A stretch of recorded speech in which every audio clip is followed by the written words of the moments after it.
I want to say a little bit about the messiness, the grayness, the uncertainty in some of what I've been telling you about up to this point. When I draw curves like this, and I am sitting there looking at you and saying, that is the weak acid region. That is the buffer region. That is the endpoint region. That is the excess region. I always show you these simple little plots, and I say, there's an HA, there's HA and A minus, there's A minus, there's hydroxide, do your calculation.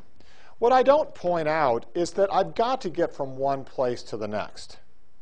I've got to get from where it's weak to where it's a buffer. I've got to get from where it's a buffer to where it is at the end point.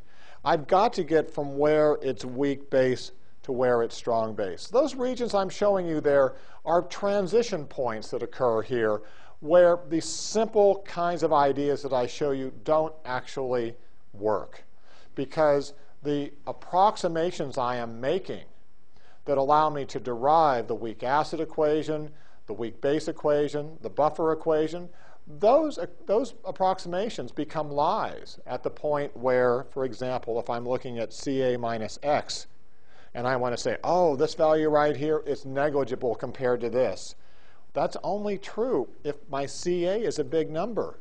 But my Ca stops being a big number as I'm titrating it, and it's going away and going away and going away. Right here in this region right here, Ca isn't a lot bigger than x. It's actually really close to x.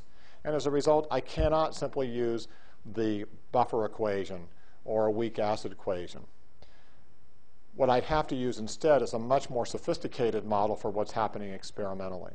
So I show you this here not because I want you to be able to do anything mathematically with this, but because I want you to realize that this oversimplification that I do really assumes that these buckets are what they say they are, and that these transition points, as I get from one kind of bucket to another, those are places where maybe I should pay much more close attention to what's taking place in terms of the equilibrium in the systems.